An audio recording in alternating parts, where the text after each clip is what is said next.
first of all, what a fantastic win over the weekend. Are the boys still sort of coming down from that real high over in the West? Yeah, a little bit. You've got to move on pretty quick these days because there's always another game to sort of focus on. But travelling and winning is not something we've done all that much of late, and we've managed to get 2 good wins interstate this year. So yeah, really happy. And another close win for the group as well. That must be fantastic. It is, especially it was well documented last year that we perhaps didn't finish off games very well and we got overrun. So to have that confidence this year that we're sort of almost doing the opposite of that, so yeah, really pleasing. And this week it's a very, very interesting game because it's almost 2 really emerging teams coming up, 5th versus 6th. You're both still fairly young sides and you both play really attractive brands of football. What are you expecting from the Gold Coast Suns? Well, they've improved a lot. They're very dangerous. They're sort of young players are now 3rd or 4th year players, probably 30, 40, 50 games under their belt now. So they're really sort of dangerous players. Got a few big key forwards taking a lot of good marks and a lot of midfielders, especially with obviously Gary Ablett and Jaeger O'Meara and David Swallows really coming on now. So they've got a really, really talented team and they're certainly not the team they were sort of 2 or 3 years ago. So it's another huge challenge for us and we need to get one back on them. You've got an incredible depth of talent at the moment, just because you've got probably 3 or 4, maybe even 5 players coming back into the team this weekend, potentially. Starting off with Todd, I mean, we saw him having a check-up yesterday, having for scans. How's his quad coming along? I actually saw that on the news last night. I was really surprised he was getting a scan, so I'm not really across that at all. So I assume it was pretty minor if we haven't heard anything. And what about Daniel Wells? I mean, obviously he had that training mishap. I think someone stepped on his foot. Is he okay? The boys sort of been keeping away from him, making sure there's no more accidents? Yeah, no, he's looking a bit sore at the moment, Wellesley, but again, we're not sure. It's something that'll... he was obviously pretty sore, I think, in the Collingwood game, and they felt it was best to give him a week off. So I'm assuming he'll be pretty light at the start of this week, train towards the back end and hopefully get up for the weekend. It was great to see Joel Tippett over the weekend, but obviously Scott Thompson hopefully comes back into straight back into the side after that suspension. Yeah, well, the boys are joking there's no room for him now, given how well our defenders did on the weekend. But yeah, no, he's obviously our reigning club champion, and he's probably the general of our defence. And as I say, with Gold Coast tall forwards doing really well, he'll be a really, really important inclusion this week.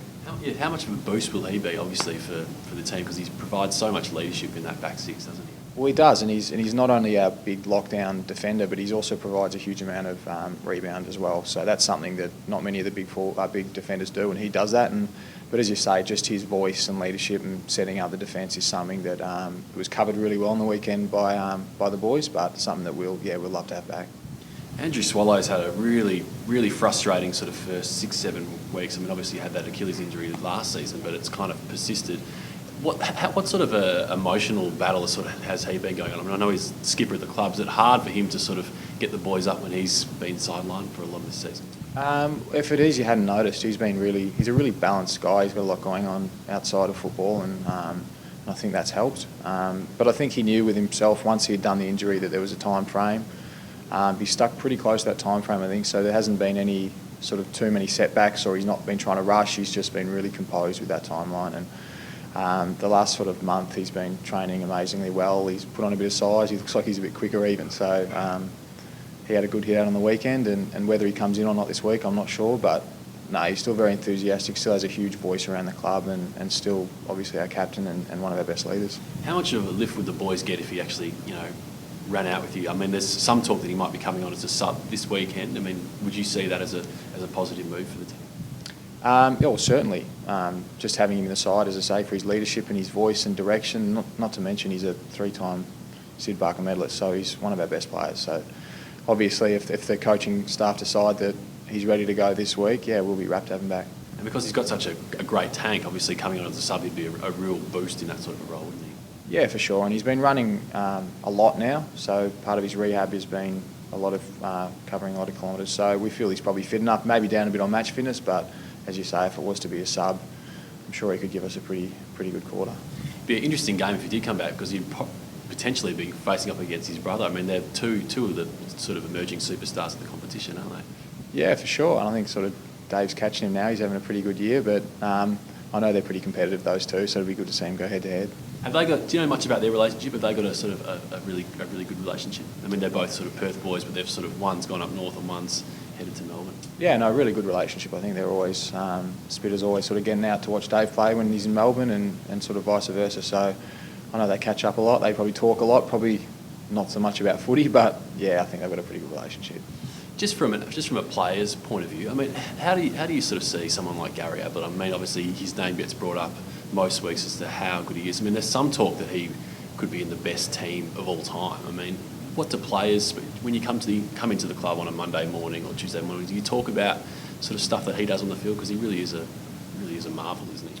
Well, I guess the strange thing is now is that he's set the bar so high that you don't talk about it so much, because you almost expect him to go out and have 35 and kick 2 or 3 goals every week, because that's what great players do. They do it consistently, and he's consistently doing that well. So I guess for us, it's just, he's going to get the footy, and he's going to be damaging to an extent. So it's just a matter of us collectively or individually, whatever the coaching staff decide to do, just try and sort of limit that impact, make sure he's getting scrappy possessions, and just make sure he's not really damaging us too much. What are your memories of playing against him, or at least being on the same field as him? Do you see stuff and think, wow, I can't believe he just did that? Or does anything sort of particularly stick in your mind?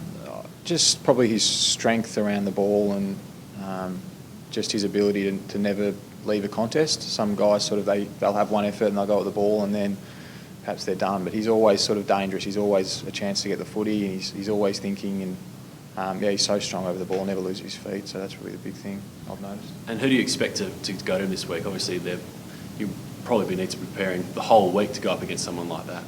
I'm not sure whether Levi's done the job in the past, so perhaps it goes to Levi, or it might just be a collective thing that the team's on the whole is going to take care of him, and that we just sort of do the job as a collective midfield group. So I'm not sure. We'll wait and find out end of the week.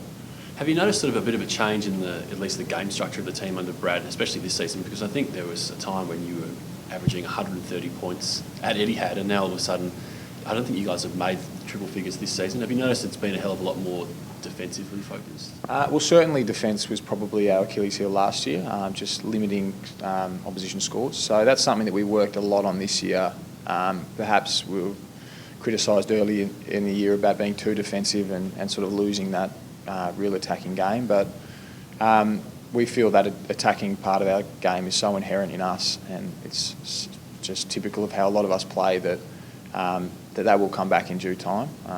But at the moment, we're just really working on setting up a defensive side of the game that's hard to be scored against. And I think the stats probably this year say we are hard to be scored against. And you look at all the successful teams over the last few years, they're always very good defensive teams. So if we can build our game around defence, the other stuff sort of takes care of itself.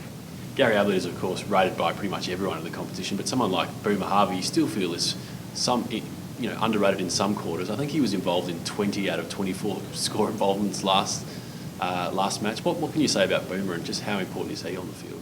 Yeah, he's a freak. It's just unbelievable that a guy that age is continually producing what he is. I mean, he gets tagged every week. He's probably been tagged 300 plus games of his career. So, and he's consistent. He consistently does it every week. And on the weekend, that was just great for him to respond the way he did.